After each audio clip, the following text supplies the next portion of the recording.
आशीष, paper कैसा रहा? Paper बकवास रहा। पेपर बकवास रहा। सलीम, कैसा रहा आपका पेपर? पेपर अच्छा रहा। आपका फिजिक्स, केमिस्ट्री, बायो में क्या टफ लगा आपको? सिमरन, कैसा रहा आपका पेपर? अच्छा था, मॉडरेट क्वेश्चन पेपर आया था मेरे अकॉर्डिंग। बायो मुझे इजी लगा, मोस्टली एनसीईआरटी रिलेटेड था। कैसा रहा पेपर आपका? हाँ सही है, पिछले बार ही मैंने दिया था। आप ड्रॉपर हैं या ड्रॉपर हैं? हाँ। प्रीतांजलि, कैसा रहा आपका पेपर? ठीक था। कैसा रहा आपका पेपर? बहुत मस्त रहा भाई। बायोलॉजी बनाने के बाद तो अलग सुकून मिलता है। तो मुझे एक चीज़ फील हुआ कि जो पेपर था वो बहुत ज़्यादा टफ नहीं था, लेकिन हाँ फिजिक्स के सवाल थोड़े टफ थे, बायोलॉजी के सवाल भी थोड़े टफ थे।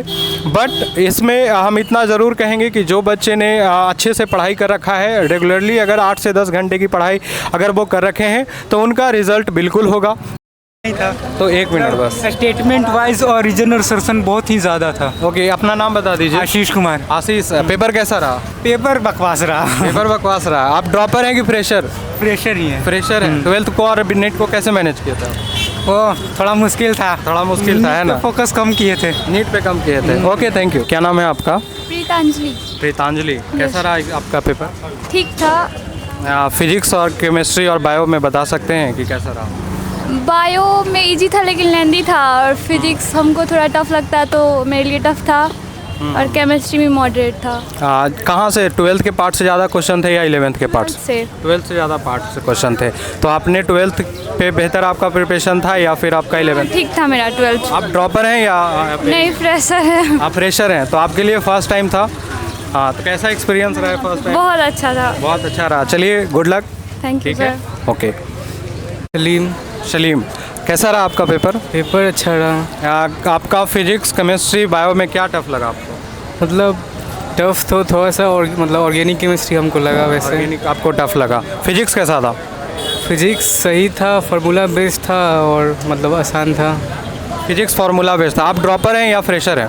नहीं, मेरा पहला टाइम है, 12th क्लास थे क्या है। अच्छा, आप 12th क्लास में, तो आपको 12th और फिर नीट को कैसे आप मैनेज कर पाए? जैसे कि हम 12th के साथ ही हम मतलब नीट का भी तैयारी कर रहे थे और एक्स्ट्रा कोचिंग ज्वाइन किए थे। अच्छा, जिसके वजह आप क्या मैसेज देना चाहते हैं बच्चे को कि नीट के लिए कितना पढ़ना चाहिए? जहाँ तक हमें पता है कि कम से कम 10 से 12 घंटे तो पढ़ने चाहिए। आप कितना देर पढ़ाई करते थे और अभी आप क्या मैसेज देना चाहते हैं इस पेपर को देखते हुए? कुछ नया भी आपको देखने को मिला है? हाँ, जैसे कि मतलब पेपर बिल्कुल ही आसान होता है। बात ये था कि अगर कोई बच्चा बायोलॉजी में एनसीईआरटी पढ़ के आता है, वो सारा क्वेश्चन बन जाएगा बायो का। और सबसे दिक्कत ये हो रहा था कि बायो में बहुत ज़्यादा टाइम लग जा रहा था, इसलिए फिजिक्स का क्वेश्चन मतलब अटैम्प्ट करने के लिए आपको एक्यूरेसी होना चाहिए और मतलब तेज़ बनाइएगा तो काफ़ी आसान रहेगा। आप पहले क्या अटेम्प्ट लिए थे फिजिक्स, केमिस्ट्री, बायो में? सबसे पहले तो हम बायो ही अटैम्प्ट किए थे। बायो अटेम्प्ट लिए थे। क्या सोचा था आपने कि टाइम को कंज्यूम करना है, पहले बचाना है, ऐसा कुछ? हाँ, सोचे थे कि टाइम को कंज्यूम करना है, इसलिए सबसे पहले मतलब बायो में जल्दी जल्दी क्वेश्चन बनता है, इसलिए जल्दी जल्दी मतलब बनाने की कोशिश कर रहे थे, लेकिन फिर भी ज़्यादा समय लग गया। फिर भी ज़्यादा समय आपको लग गया। Okay, good luck. ठीक है, ओके, थैंक यू। क्या नाम है आपका? सिमरन। सिमरन, कैसा रहा आपका पेपर? अच्छा था, मॉडरेट क्वेश्चन पेपर आया था मेरे अकॉर्डिंग। बायो मुझे इजी लगा, मोस्टली एनसीईआरटी रिलेटेड था। फिज़िक्स में मैकेनिक्स और उसके क्वेश्चंस इजी आए थे। एंड केमिस्ट्री में मुझे थोड़ी डिफ़िकल्टी आई, जैसा प्रिपरेशन किया था इनऑर्गेनिक में ब्लॉक एलिमेंट्स, उससे थोड़े कम क्वेश्चन आए थे। बस। कितना देर आप पढ़ाई करते थे? कितना देर पढ़ाई? Like 10 hours. 10 आवर्स आप पढ़ाई कर लेते थे? अभी 1 मंथ में तो 10 आवर्स रेगुलरली हो रहा था, उससे पहले इससे कम थोड़ा। क्या, किस तरीके से आपका पढ़ाई करने का शेड्यूल था? किस तरीके से आप पढ़ाई करते थे? पढ़ाई करने का शेड्यूल कुछ इस तरह का था। मॉर्निंग में जो रिमेंबरिंग वाली चीज़ें होती हैं वो करते थे, और जब ब्रेकफास्ट के बाद एनर्जी ज़्यादा होती थी तो फिज़िक्स एंड ऑल वो क्वेश्चन कर लेते थे। देन उसके बाद बायो इंटरमीडिएटली, मतलब जब थोड़ा सा वीक फील होता था तो बायो की एनसीईआरटी रीड कर लेते थे, ऐसा। मैं एक चीज़ जानना चाहता हूँ, सबसे इम्पॉर्टेंट, लास्ट के दिनों में सबसे ज़्यादा प्रेशर होता है ना, उसको आप कैसे मैनेज कर पाए? पॉजिटिव थिंकिंग से और मतलब मेरे मेंटर्स से के साथ वो जो गाइड करते थे वो मान के, और पेरेंट्स का सबसे बड़ा रोल होता है वो पॉजिटिव फील कराने में कि कैसा भी रिज़ल्ट हो वो एक्सेप्ट करेंगे, आपके हार्डवर्क के अकॉर्डिंग रिज़ल्ट हो तो वो अच्छा होगा, उनका सबसे बड़ा रोल होता है parents। बिल्कुल बिल्कुल, इन्होंने एक बहुत बड़ी बात कही कि पॉजिटिव के साथ पढ़ाई करना चाहिए, और सबसे इम्पॉर्टेंट ये होता है कि जब आप पॉजिटिव नहीं रहते हैं तो क्वेश्चन भी अच्छे से आपसे नहीं बन पाते हैं, और वहाँ पे आपको मेंटल प्रेशर थोड़ा ज़्यादा हो जाता है ना। बच्चा, एक लास्ट क्वेश्चन मेरा आपसे ये है कि आप एक ड्रॉपर हैं या फ्रेशर हैं? मैं ड्रॉपर हूँ। ड्रॉपर हैं। कितना अटेम्प्ट आपने दिया है अभी तक? मैंने 3 अटेम्प्ट्स दिए हैं। 3 अटेम्प्ट्स दिए हैं। आपके पास काफ़ी एक्सपीरियंस होगा पेपर का, तो क्या आप अभी तक क्या आप सीखे हो? आपको क्या लगता है आप जो नेक्स्ट ईयर जो बच्चे देने वाले हैं उनको आप क्या मैसेज देना चाहते हो प्रॉपर? मैसेज ये रहेगा जो 11th-12th में है वो स्टार्टिंग से ही पढ़ लें, और regularly, even if you are studying 3 hours that's enough, but do it continuously, don't break the continuity, ये सबसे इम्पॉर्टेंट है। और formula revise and NCERT line by line is must, that's it.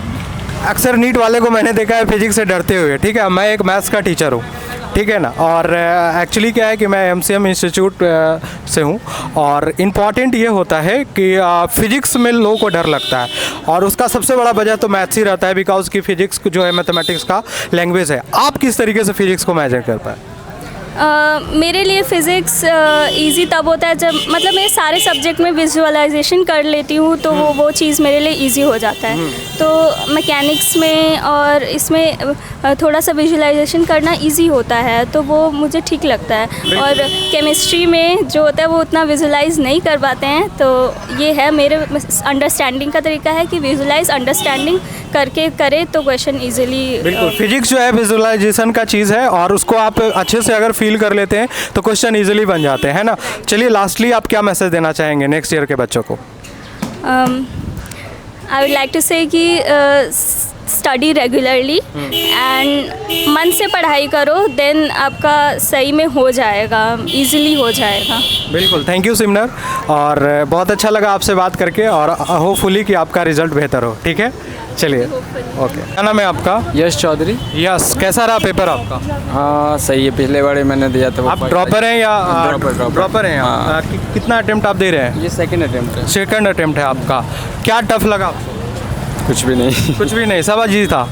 मतलब फिर भी मतलब ऐसा नहीं कि सारा क्वेश्चन बनाया है, कुछ छोड़े, अब जो नहीं पढ़ा रहेगा उसमें टफ जज नहीं ना कर सकते, तो टफ नहीं था। टफ नहीं था। ये आपने पहले क्या अटेम्प्ट लिया था? बायो। हाँ, हर बार। अच्छा, कितना मिनट दिया आपने बायो को? 1 hour पर सब्जेक्ट। 1 hour हाँ। सब्जेक्ट आपने दिया। अच्छा, आप एक चीज़ बताएं, आप कितना देर पढ़ाई करते थे? 24 hour में 10 hour पर डे, उससे ज़्यादा था, मतलब इरेगुलर होता था, मगर 10 hour पर डे फिक्स। कितना ड्रॉप था आपका?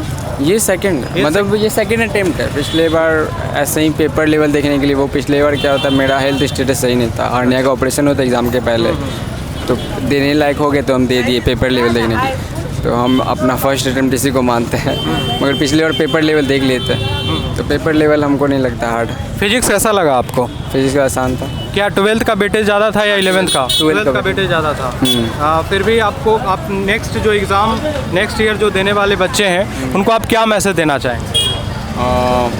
ज़्यादा ये वैरायटी पे नहीं ध्यान देना है, मतलब NCERT पे चिपके रहना है, एकदम NCERT पे चिपके रहना कि हम 10 मटेरियल को पढ़ते रहे, एक्सपेरिमेंट करते, बट लास्ट में रियलाइज़ किए कि NCERT को ज़्यादा मतलब तवज्जो, वो तो सबको एक कहता है, मगर इतना वो होता है ना हाव भाव दूसरे टीचर का, बहुत सारा मतलब आ जाता है। हम भी बहुत सारा PDF निकलवाए हुए थे, तो देख कर लगा कि मतलब ये पढ़ेंगे तो हो जाएगा, मगर लास्टली काम आया, बस सिंपल सा टीचर का नोट्स भी काम आया, और NCERT ज़्यादातर मतलब कि NCERT का लाइन सिंपल याद है, तो क्वेश्चन ज़्यादा मॉडिफाइड था ही नहीं, मतलब सिंपलेस्ट होता है ना वैसा, मतलब मॉडिफिकेशन भी था तो बहुत ज़्यादा सिंपल, जो बच्चा तुरंत कैच कर लेगा। इवन ऑप्शन भी बहुत ज़्यादा आसान था, मतलब बायो में हम बहुत ज़्यादा सही मारे ऑप्शन की वजह से। हाँ, ऑप्शन इतना आसान था कि हमको परफेक्टली चला गया आंसर। ये स्टेटमेंट वाइड के क्वेश्चन पे आपका प्रैक्टिस था अच्छे से? इस बार वो क्वेश्चन ऑब्जर्व किए थे टेस्ट में बहुत ज़्यादा, तो हम PW का टेस्ट दिए थे, और उसमें स्टेटमेंट क्वेश्चन बहुत ज़्यादा था, तो PW का टेस्ट 495 मैक्सिमम आया था मेरा, उससे ज़्यादा आया नहीं था। उसमें बायो भी बहुत मतलब वर्स्ट ज़्यादा था, बायो में हमेशा 330 प्लस तो हमेशा स्कोर करते थे, मगर PW में 290 ही ज़्यादा था, 290 एबव, 300 एबव जल्दी नहीं। मगर बेहतर है, आपका रिजल्ट आई होप कि बेहतर हो। ठीक है, थैंक यू। ओके, क्या नाम है आपका? मेरा नाम सुमित कुमार। सुमित, कैसा रहा आपका पेपर? बहुत मस्त रहा भाई। बायोलॉजी बनाने के बाद तो अलग सुकून मिलता है।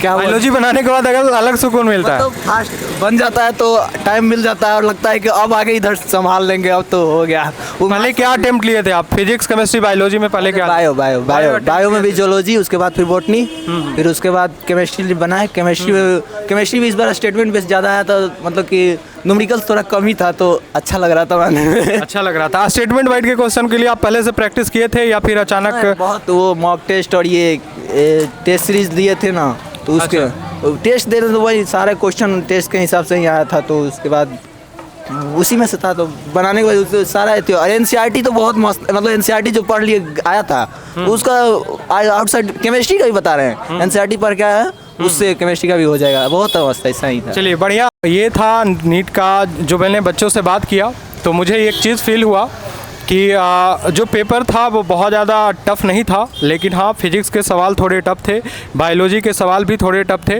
बट इसमें हम इतना ज़रूर कहेंगे कि जो बच्चे ने अच्छे से पढ़ाई कर रखा है रेगुलरली, अगर 8 से 10 घंटे की पढ़ाई अगर वो कर रखे हैं तो उनका रिज़ल्ट बिल्कुल होगा। और मैं सभी बच्चों से जो कि नेक्स्ट ईयर देने वाले हैं, और जो भी रिज़ल्ट आता है आप बिल्कुल पॉजिटिव रहें, पॉजिटिव के साथ पढ़ाई करें, आपका रिज़ल्ट बिल्कुल बेहतर होगा। और जितने भी नीट एस्पायरेंट्स हैं उनको मेरे तरफ से और पूरे MCM टीम के तरफ से गुड लक है कि उनका रिजल्ट बेहतर हो। ठीक है बच्चों, चलिए मिलते हैं नेक्स्ट वीडियो के साथ। खुद का ख्याल रखिएगा। जय हिंद।